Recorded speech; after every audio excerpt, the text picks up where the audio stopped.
Hi students, सोहम sir physics Aaradhya classes. आज fluid mechanics पे lecture number 11 है अपना। इससे पहले 10 लेक्चर दे चुका हूँ आपको। अब आप समझो आज क्या पढ़ा रहा हूँ, one shot revision. One shot revision क्यों पढ़ाता हूँ मैं?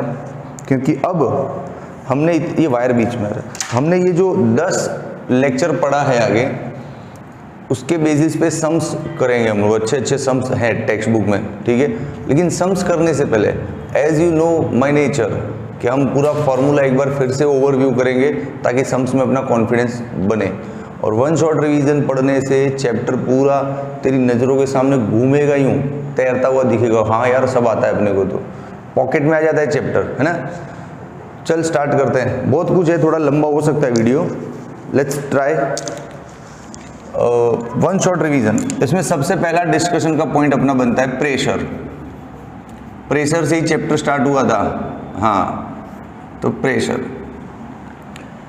मतलब perpendicular force to the unit area of surface. Surface के पर यूनिट एरिया पे जो परपेंडिकुलर फोर्स लगता है उसको हम प्रेशर बोलते हैं। तो देखो ये रहा, जैसे आपका सरफेस है ना। अच्छा, अब सरफेस को परपेंडिकुलर फोर्स लेना है तो ऐसे लग रहा है, ये देख लो परपेंडिकुलर फोर्स है ना। तो प्रेशर का फॉर्मूला क्या बनेगा? Force per unit area. अच्छा, यहीं से तो इन्फ्लुएंस आया था अपने को, F इज इक्वल्स टू पा, ये ए को इधर डाल दो, है कि नहीं। हाँ, तो फोर्स पर यूनिट एरिया, इसको कवर कर लेते हैं। अच्छा फॉर्मूला है। अब दोस्त इसमें एक और क्वेश्चन होता है कि कुछ सिचुएशंस ऐसी होती है जब ये फोर्स परपेंडिकुलर नहीं दिख रहा है तो क्या करना है सर? नहीं दिख रहा है ना परपेंडिकुलर, तो उस फोर्स का कंपोनेंट बनाना, उसमें से जो परपेंडिकुलर दिखे उसको ले लेना। नहीं समझा? चल समझाता हूँ, देख। जैसे ये रहा सरफेस, ठीक है। अब फोर्स यूं लग रहा है तेरा इस बार टेढ़ा ऐसे, ठीक है, कोई बात नहीं। ये परपेंडिकुलर नहीं है तो क्या हुआ, इसका दो कंपोनेंट तो बन रहा है। बनाओ, एक ऐसे और एक ऐसे। ये वाला यहाँ पे मान लो थीटा है, अरे यहाँ पर भी थीटा ले सकते हो। हाँ, ये थीटा है तो ये क्या हो जाएगा F cos, और ये वाला कंपोनेंट क्या हो जाएगा F sin। अब बोलो इस सिचुएशन में प्रेशर का फॉर्मूला लोगे तो फोर्स कौन सा लोगे? ये वाला ना, F cos, यूं परपेंडिकुलर, यस। तो F cos theta per unit area. हाँ, अपने को डेफिनेशन पकड़ना है, फॉर्मूले नहीं रटने होते। डेफिनेशन क्या बोलता है? Force per unit area. और फोर्स कौन सा? परपेंडिकुलर। तो इस बार परपेंडिकुलर F दिख रहा था तो F लिया। इस ड्राइंग में परपेंडिकुलर ये दिख रहा है F cos, तो F cos लिया, बात खत्म, है ना। अब प्रेशर के यूनिट्स लिख रहा हूँ क्योंकि बहुत सारे हैं भैया, बहुत सारे हैं यूनिट्स। सबसे पहले तो अपना SI यूनिट देख लेते हैं। SI सिस्टम में क्या है इसका यूनिट? तो SI सिस्टम में है, देखो, न्यूटन अपॉन मीटर स्क्वायर, है ना। इसको हम पास्कल भी बोल सकते हैं, है ना। हाँ, ये लिखो या इसकी जगह पास्कल लिखो, सेम मतलब होता है, ठीक है। अब अदर यूनिट्स भी अपने पास, अदर यूनिट में जैसे देख लो ना, ये रहा अपना वन एटमॉस्फेयर।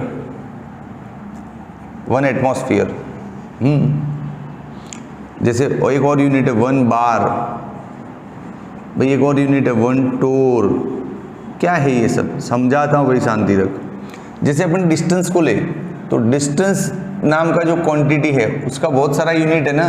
हम जैसे मीटर को जानते हैं, सेंटीमीटर को जानते हैं, है कि नहीं।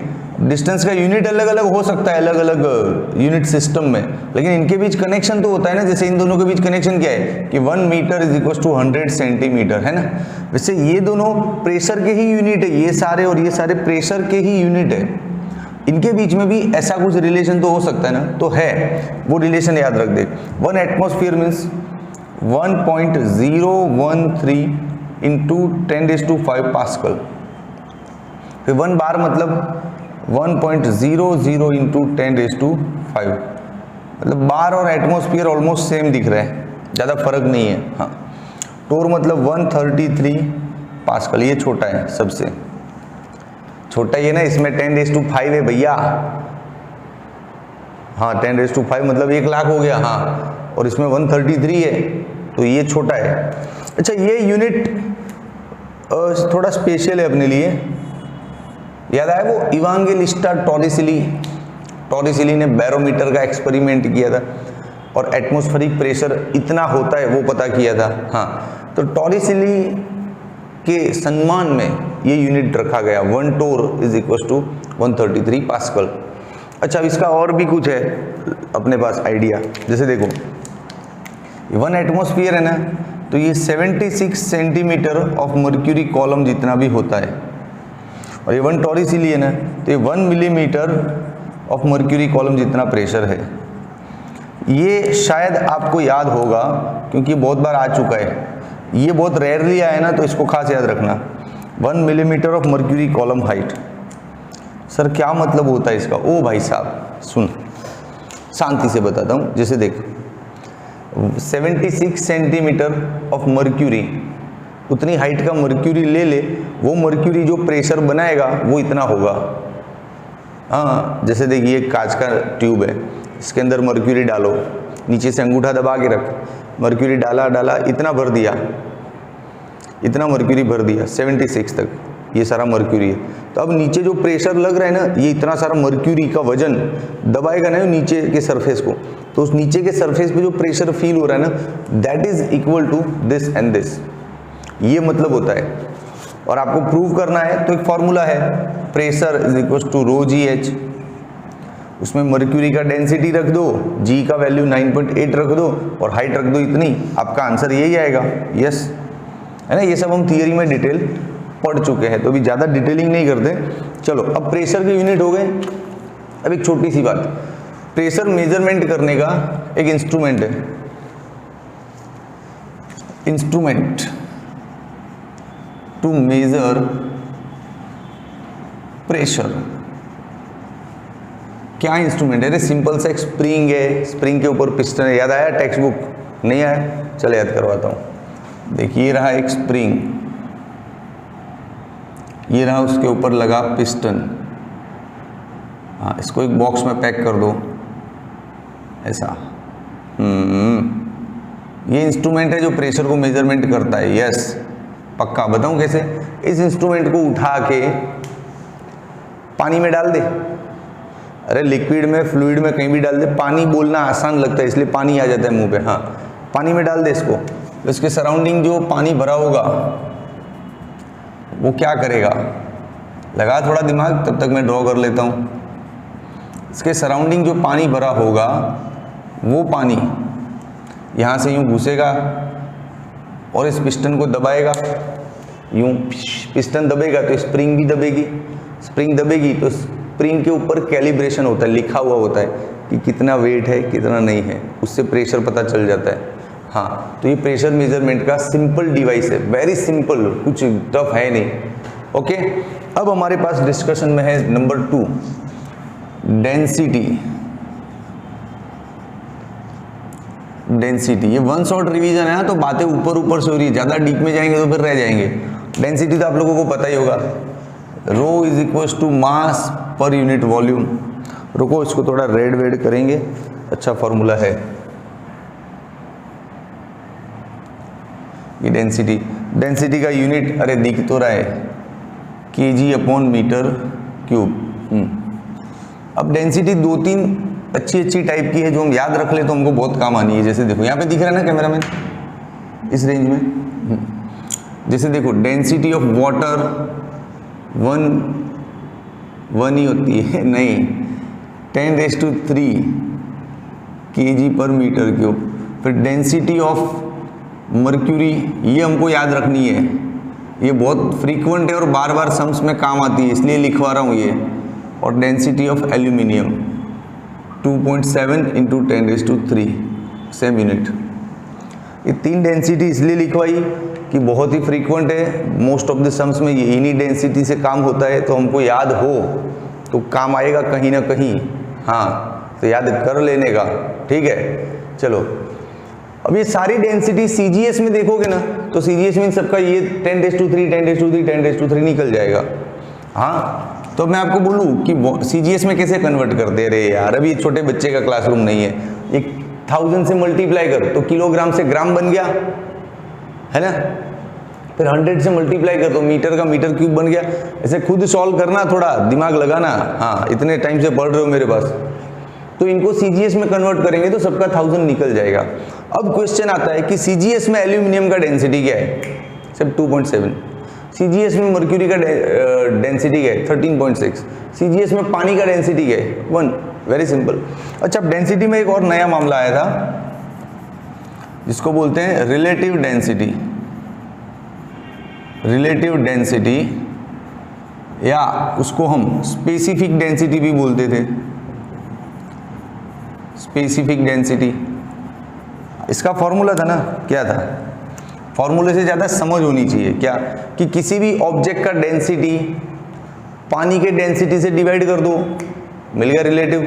हाँ, रिलेटिव डेंसिटी मतलब ये बोल रहा है कि आप ऑब्जेक्ट का ओरिजिनल डेंसिटी मत लो, उस ओरिजिनल डेंसिटी को पानी की डेंसिटी से डिवाइड करके लाओ तो हम उसको रिलेटिव मानेंगे। हाँ, तो ऑब्जेक्ट का density, object density divide by water density. लेकिन वाटर का डेंसिटी कब, 4 डिग्री सेल्सियस। अच्छा, 4 डिग्री सेल्सियस पे वाटर का डेंसिटी यही होता है भाई, यही 1000 से। मतलब कहने का मतलब देसी भाषा में याद रखें, किसी भी ऑब्जेक्ट का डेंसिटी को 1000 से मल्टीप्लाई डिवाइड कर दो, बात खत्म। बोला ना water density at 4 degree Celsius, मतलब यही। तो किसी भी ऑब्जेक्ट का डेंसिटी 1000 से डिवाइड कर दो, आपका काम हो गया, है ना।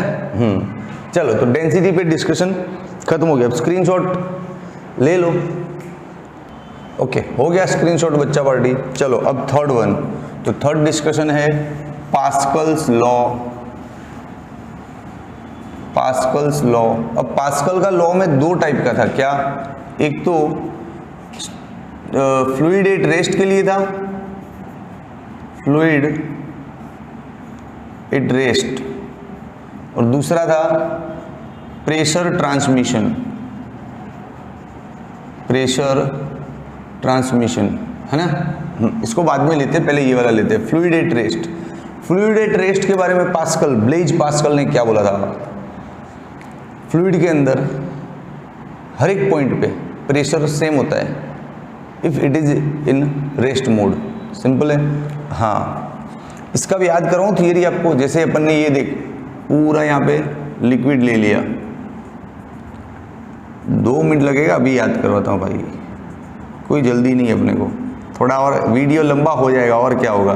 तो तू थोड़ा 1.5 की स्पीड पे देख लिया कर, तो वो लगता है सोहम सर स्लो गाड़ी है, तो थोड़ा फास्ट देख लिया कर।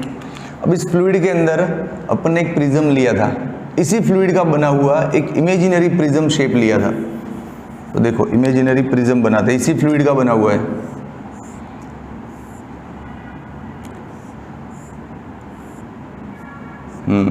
बन गया। अब इस प्रिज्म पे अपन ने फोर्स लगाए थे 3 अलग अलग जगह से, यहाँ पे और यहाँ पे। फिर तीनों का एरिया भी लिया था, एरिया एरिया एरिया, याद आया। हाँ बस, तो फिर अपन ने प्रूव भी किया था ना कि pressure at 1, pressure at 2 and pressure at 3 all are equal. यही था पास्कल का रेस्ट फ्लूइड का लॉ, कि pressure at all the points same while fluid is at rest. अब इसके बेसिस पे हमने बहुत सारी बातें की थी, फिर ट्रांसमिशन ऑफ प्रेशर पे आए थे हम लोग, तो बहुत सारी बातें अभी बताता हूँ। जैसे देखो, बहुत सारी बातों में पहली बात क्या निकल के आती है, fluid column pressure. Fluid column pressure मतलब कहीं फ्लूइड का कॉलम बना दिया बड़ा सा, तो वो क्या प्रेशर क्रिएट करेगा। बहुत सिंपल सी बात है। जैसे देख, ये इतना सारा यहाँ पे फ्लूइड भरा हुआ है, समझो ये कंटेनर है, इतना सारा कंटेनर है,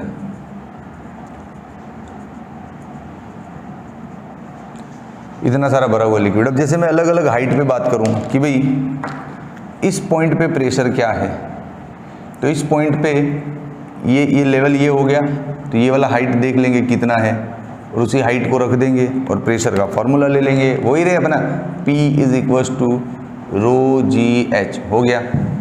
अब मैं बोलूँ नहीं सर इधर नहीं, ये वाले पॉइंट पे प्रेशर क्या है, तो इतना पूरा हाइट ले लो, height of this vessel, this container. हाँ, तो यहाँ पे प्रेशर क्या ले लेंगे अपन, P is equal to rho g and total height. जिस हाइट पे जो पॉइंट ले रहे हो उतना ही हाइट यहाँ पे लेना है, सिंपल।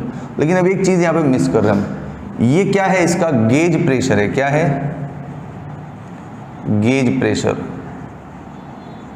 गेज प्रेशर है या हाइड्रोस्टेटिक प्रेशर बोलते हैं।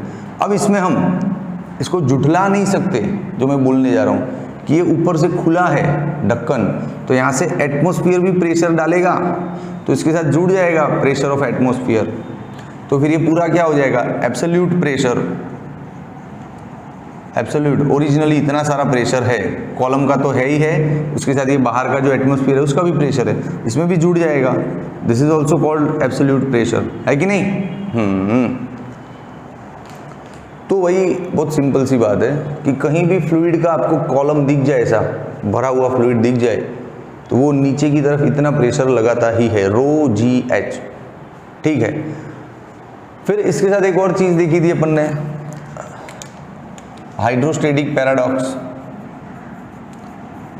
हाइड्रोस्टेटिक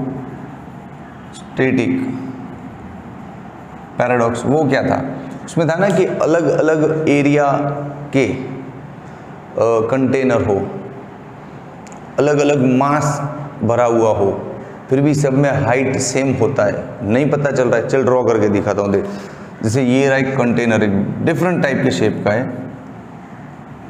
थोड़ा छोटा ड्राइंग होगा भैया, बोर्ड पे जगह नहीं है।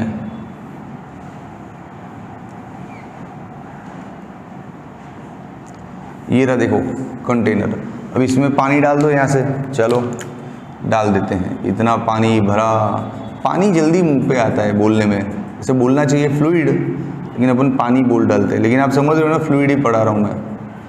अरे इधर किधर भरा रे, इधर भरो।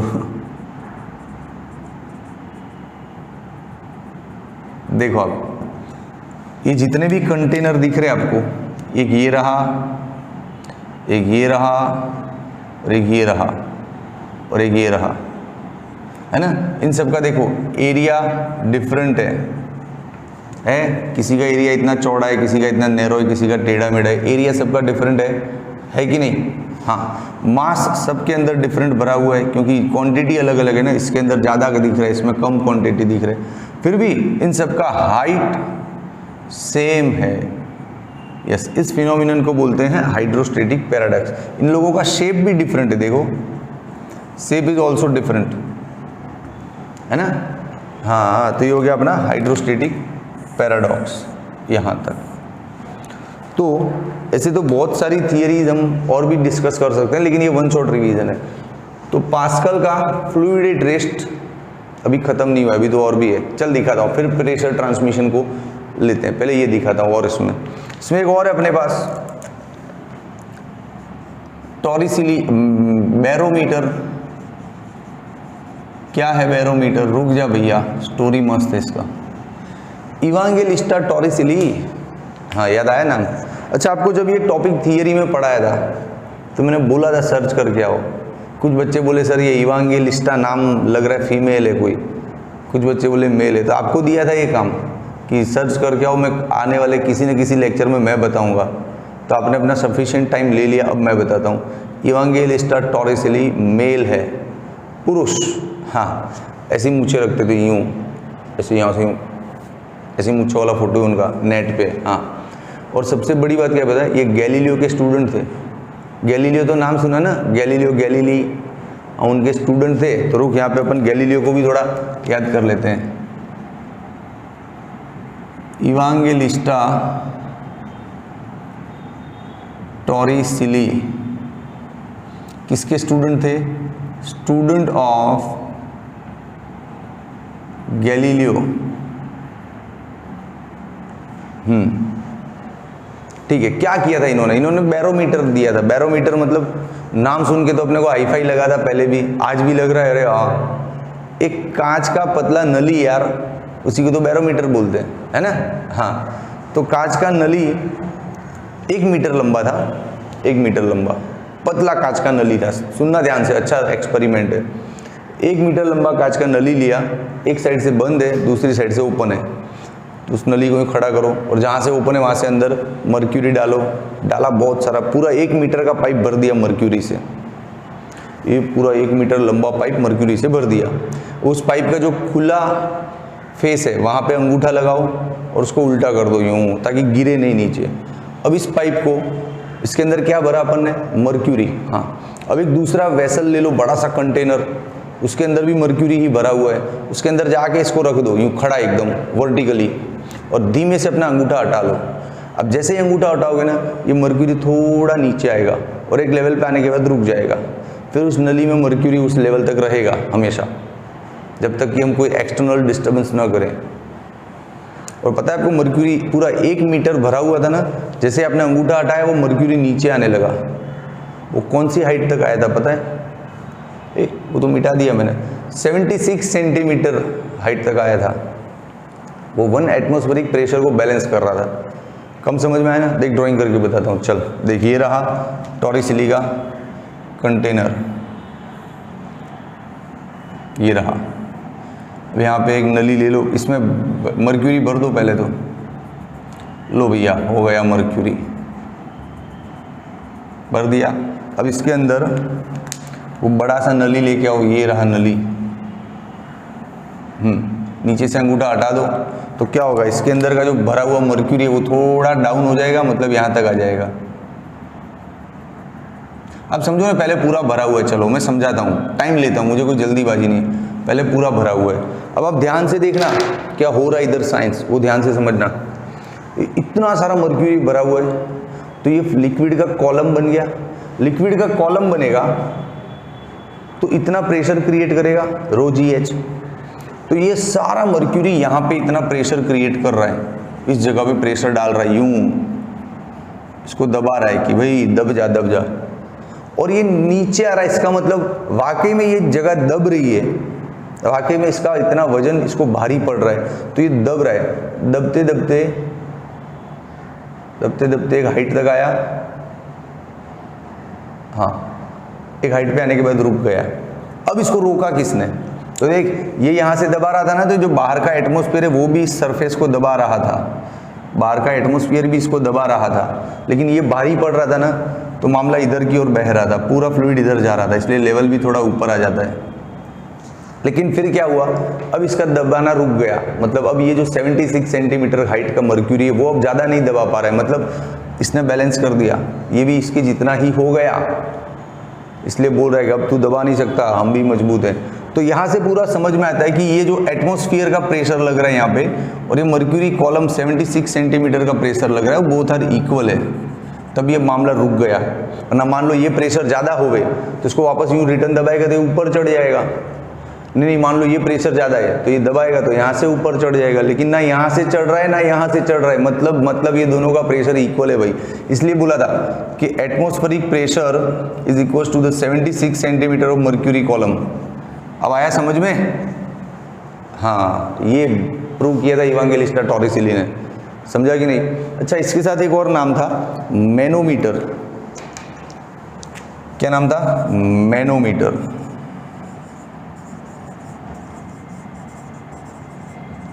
मैनोमीटर भी ऐसा ही कुछ था, यू शेप का ट्यूब था। मैं यहाँ पे लिखूं कैमरामैन?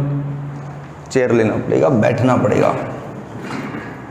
ये 1 शॉट रिवीजन चल रहा है भाई।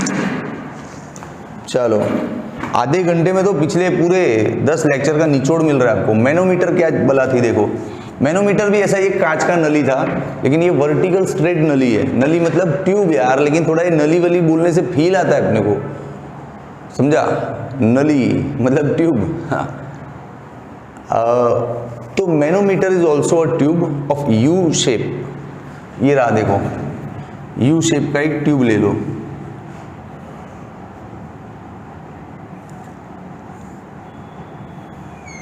या इस यू शेप के कांच के ट्यूब को अपन बोलते हैं मैनोमीटर। बस नाम बड़ा हाईफाई, लेकिन है कांच का ट्यूब, कांच का नली, और कुछ नहीं है।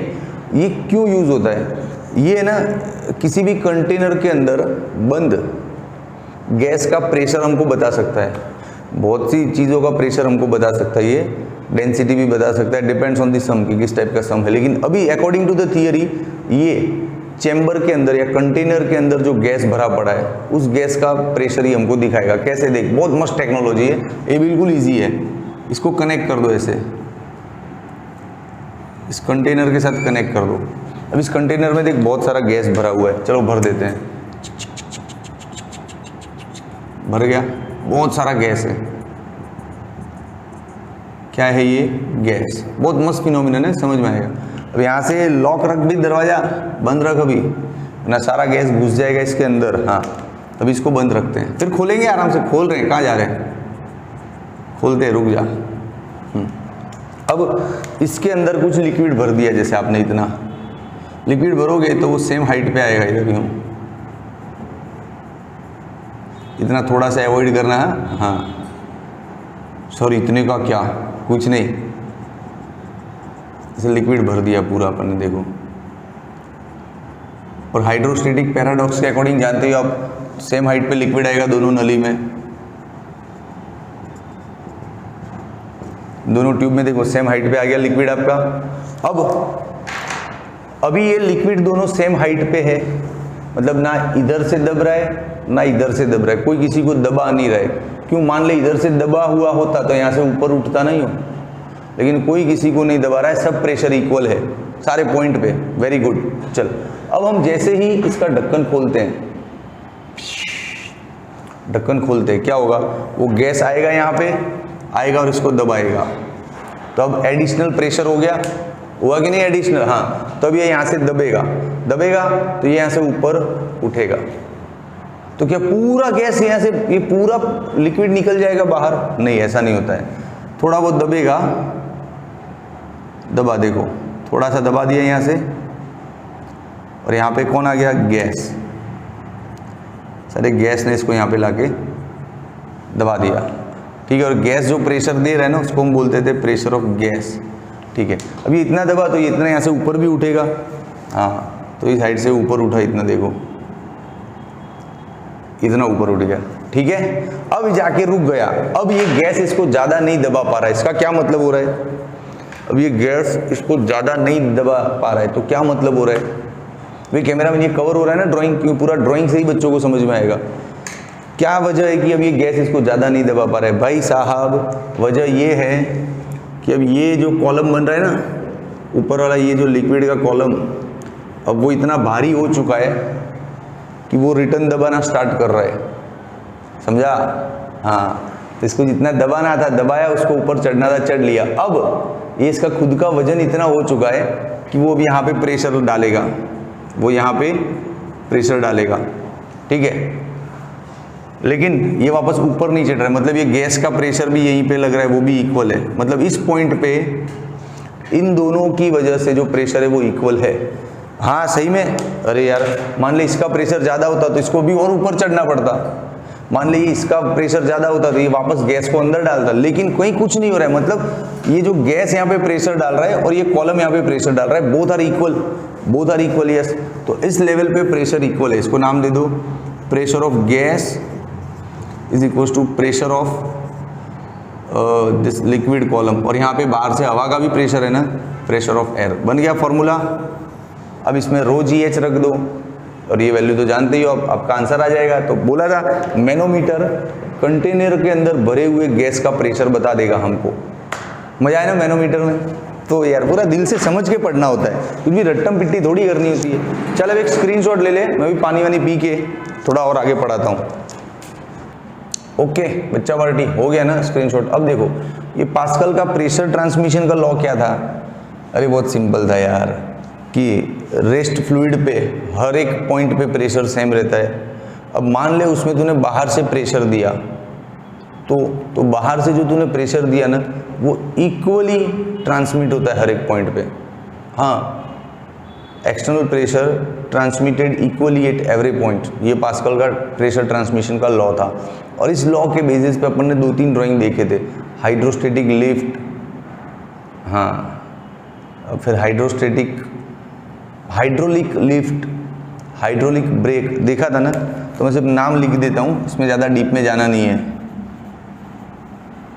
क्योंकि आखिर में क्या होता है, हम लोग सम्स के रिगार्डिंग ये पढ़ रहे हैं, फिर सारा थियरी इतना पढ़ाना फिर बोर होता है यार। हाइड्रोलिक ब्रेक, ठीक है। चलो अब यहाँ से एक और डिस्कशन आता है फ्लोटेशन का लॉ, लेकिन फ्लोटेशन लॉ मैं लास्ट में लूँगा। अभी पहले आपको equation of continuity, Bernoulli, E flux वो रिवाइज करवा देता हूँ, उसके बाद लास्ट में, क्योंकि फ्लोटेशन में टाइम भी लग सकता है और कुछ बच्चे फ्लोटेशन में इंटरेस्टेड नहीं है तो वीडियो वहाँ से छोड़ देना, है ना। तो चलो पहले equation of continuity, equation of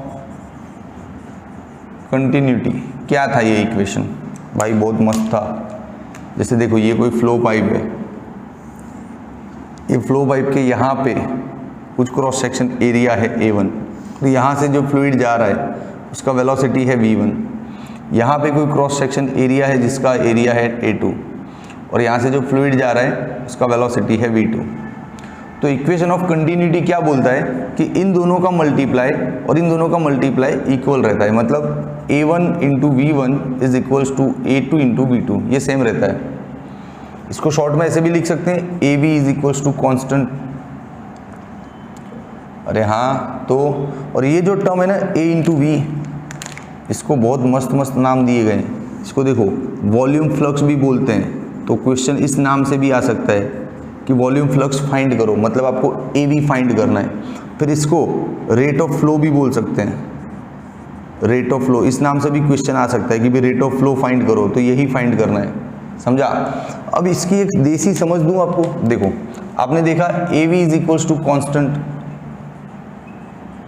इसका मतलब ये हुआ कि A is inversely proportional to the velocity, मतलब जहां पे भाई साहब एरिया ज़्यादा है वहाँ स्पीड कम हो जाएगा, यही तो मतलब होता है इन्वर्सली प्रोपोर्शनल का। हाँ, जहाँ एरिया ज़्यादा है वहाँ स्पीड कम हो जाएगा, और जहाँ एरिया कम है वहाँ स्पीड बढ़ जाएगा, यही होता है उल्टा मतलब इसका। हाँ, अरे एग्जांपल देखो, पानी का पाइप होता है ना, उसको यूं दबा दे तो एरिया कम कर दिया हमने, यूं एरिया कम हुआ तो स्पीड बढ़ जाता है ना पानी का पाइप कभी ऑपरेट किया कि नहीं करना। जैसे पानी का नल होता है ना, जिसके नीचे पानी पीते हैं हम, और उस नल का इतना बड़ा एरिया होता है, उसको अंगूठे से आधा बंद कर दे तो बाकी का पानी है ना स्पीड से आएगा, उड़ेगा इधर उधर, हाँ है ना, यस। तो ये हो गया इक्वेशन ऑफ कंटिन्यूटी। अब बर्नूली मेरे को बहुत पसंद है यार, मजेदार टॉपिक है। बर्नूलीज इक्वेशन, डैनियल बर्नूली भूल क्यों जाते हो भैया, डैनियल बर्नूली, हाँ 1700 से 1782 तक का इनका लाइफ स्पैन था, ठीक है। डैनियल बर्नूली ने, हमने इस इक्वेशन को पढ़ा था ऐसे, देखो यूं एक फ्लो पाइप लिया था जिसका यहाँ पे जो क्रॉस सेक्शन है वो H1 हाइट पे है और ये क्रॉस सेक्शन है H2 हाइट पे, ठीक है। अब इसका cross section area A1, speed V1, pressure P1, इसका cross section area A2, speed V2, pressure P2, है ना। हाँ, इन सबका कनेक्शन बर्नूली के इक्वेशन में देखा था। क्या कनेक्शन है कि इस पॉइंट पे जब फ्लूइड पास होता है तो इस फ्लूइड का प्रेशर, उस फ्लूइड का ρg H1 और उस फ्लूइड का half ρ V1 square equal to, fluid जब यहाँ से पास होता है तब यही सारे टर्म इक्वल होते हैं, P2 plus ρg H2 plus half ρ V2 square. ये था बर्नूली इक्वेशन। सेम स्टेप दोनों साइड लिखने, इधर 1 1 1, उधर 2 2 2। मान लो पाइप आपका हॉरिजॉन्टल आता है क्वेश्चन में कि पाइप यूं टेढ़ा है ना, अभी इसको यूं हॉरिजॉन्टल कर दो तो ये दोनों हाइट सेम हो जाएगा, और हाइट सेम हो जाएगा तो ये टर्म कैंसिल हो जाएंगे अपने आप, तो बाकी जो बचेगा वो बर्नूली। समझा कि नहीं। हाँ, अब एक और चीज़ गौर से देखनी है, इसको शॉर्ट में ऐसे लिख सकते हैं, P plus ρg H plus half ρ V square is equals to constant. क्यों नहीं लिख सकते यार, यहाँ पे लिखा तो था A1 B1 A2 B2 दो बार था ना, दोनों साइड इक्वल था तो हमने एक ही बार लिख के कांस्टेंट लिख दिया। तो यहाँ पर भी देख दोनों साइड इक्वल है तो एक ही बार लिख के कांस्टेंट लिख दो। अब इसका देसी मतलब समझना है, बिल्कुल एकदम देसी फिजिक्स, कि बोल क्या रहा है ये इक्वेशन। कब से सर बर्नूली चिल्ला रहे हो, तो ये बोल क्या रहा है, तो ये बहुत बढ़िया बोल रहा है कि इन सब का टोटल कांस्टेंट रहेगा। कैसे? अब जैसे मान लो किसी ने प्रेशर को बढ़ा दिया, इंक्रीज कर दिया, तो ये तो टोटल बदल जाएगा। नहीं, प्रेशर को बढ़ा देंगे तो वेलोसिटी अपने आप कम हो जाएगा, कम हो के इस टोटल को तो मेंटेन करेगा ही करेगा। हाँ, समझा? तो ये है बर्नौली का निचोड़ कि जब प्रेशर बढ़ जाए उस पॉइंट पे वेलोसिटी कैसा हो जाता है? कम, ताकि टोटल कांस्टेंट बना रहे। हाँ, फिर इन सब के नाम भी है, मैं ऐसे ही बोल देता हूँ, लिखूंगा नहीं अब। इसको बोलते हैं प्रेशर हेड, प्रेशर हेड। इसको बोलते हैं ग्रेविटेशन हेड, इस नाम से भी क्वेश्चन आ सकता है। इसको बोलते हैं वेलोसिटी हेड। तो ये है भैया बर्नौली। फिर बर्नौली इक्वेशन पर से हमने हार्ट अटैक की थियरी पढ़ी थी, हमने एरोफॉइल पढ़ा था, हमने एरोप्लेन की विंग्स के बारे में पढ़ा था, स्पिन बॉल पढ़ा था, कार्ब्यूरेटर पढ़ा था, स्प्रे पंप पढ़ा था, ये सारा थियरी पढ़ा था और समझा था। वो वन शॉट रिवीजन में नहीं ले सकता मैं, है ना। हाँ, अब चलो भाई ई फ्लक्स पे बात करते हैं, लेकिन जगह नहीं मिल रही है यार, इस जगह में पढ़ा दूँ, चलेगा? चलो आ जाओ, देखो ई फ्लक्स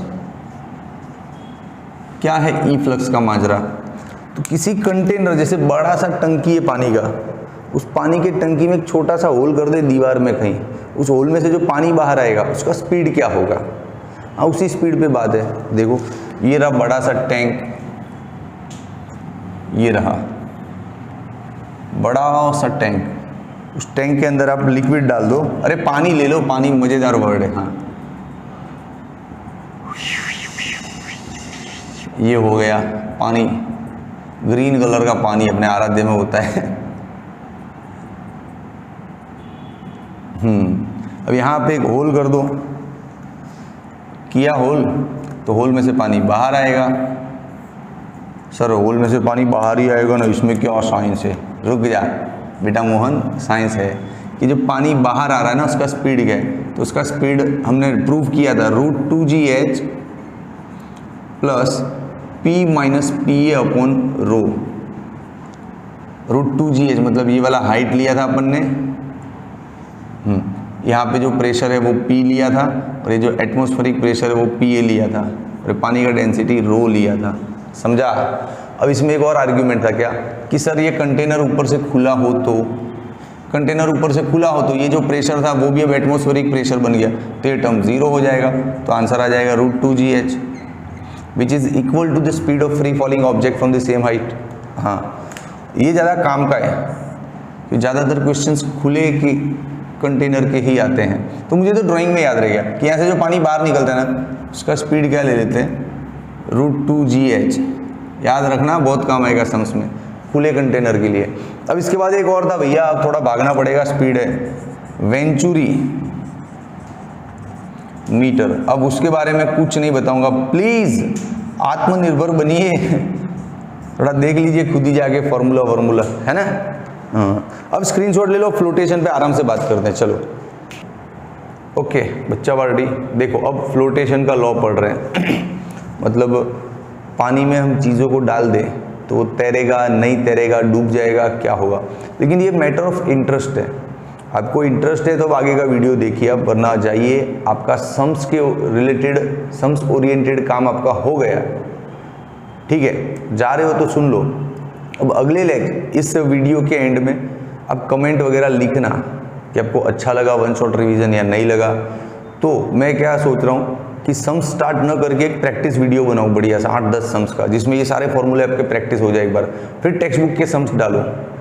तो आप कमेंट लिखोगे ना बहुत सारा, तो ये प्रैक्टिस वीडियो डालूंगा, वरना सीधा सम्स के वीडियो दे दूंगा टेक्स्ट बुक के, ठीक है। ओके चलो, जिनको जाना है उनके लिए बाय। अब जो रुके हुए बच्चे हैं फ्लोटेशन के लिए वो आ जाओ। अब अपन रुके थोड़े बहुत तो फिर आराम से ही पढ़ते हैं ना, कौन सी जल्दी है, कौन सा भागा जा रहा है ना। चीज़ें तैर देगी या चीज़ें डूबेगी, या न तो पूरा डूबेगी न पूरा तैरेगी, बीच में कहीं अटक जाएगी, ऐसा बहुत कुछ क्वेश्चंस होता है अपने अंदर, है ना।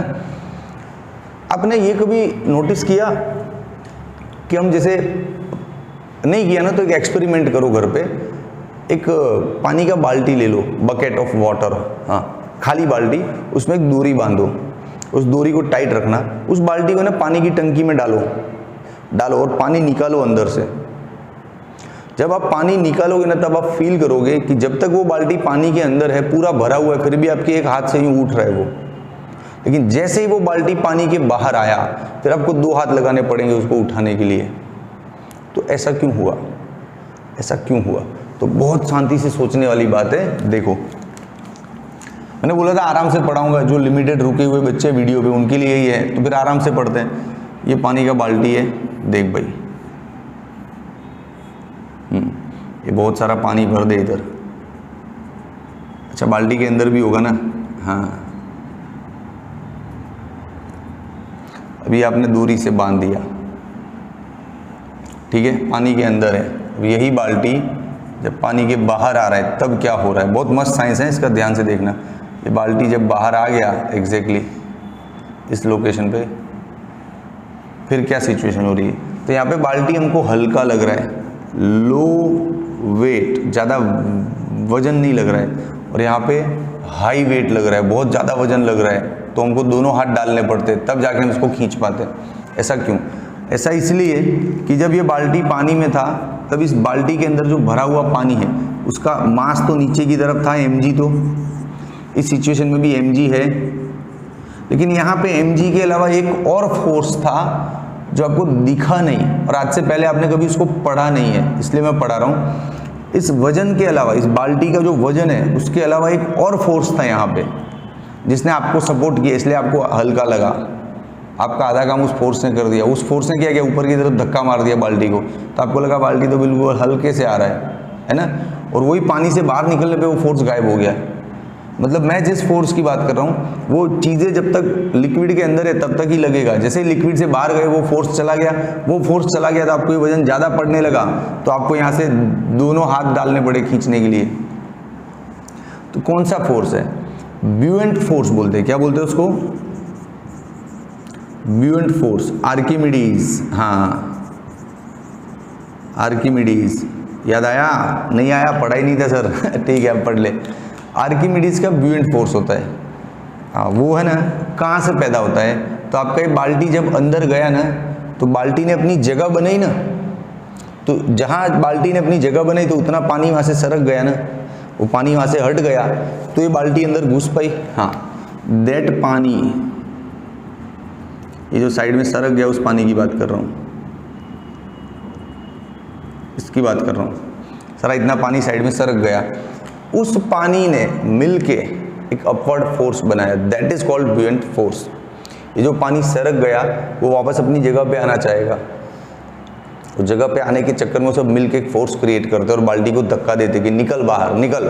हाँ, दैट इज कॉल्ड ब्यूएंट फोर्स। तो यहाँ पे ब्यूएंट फोर्स था और वो ऊपर की तरफ था, इधर ब्यूएंट फोर्स। इसलिए आपको बाल्टी हल्का लग रहा है क्योंकि आपके साथ कोई और है हेल्प करने के लिए, इसलिए बाल्टी आपको हल्का लगा। लेकिन यहाँ जैसे ही बाहर निकले ब्यूएंट फोर्स गया, समझे कि नहीं? हाँ, तो ये ब्यूएंट फोर्स होता है जो लिक्विड के अंदर ऊपर की तरफ लगता है। अच्छा, ब्यूएंट फोर्स का फॉर्मूला भी बना सकते हैं हम। ब्यूएंट फोर्स क्या होता है पता है? Weight of displaced liquid, weight of displaced liquid. अब ये क्या मतलब हुआ? रुक जा।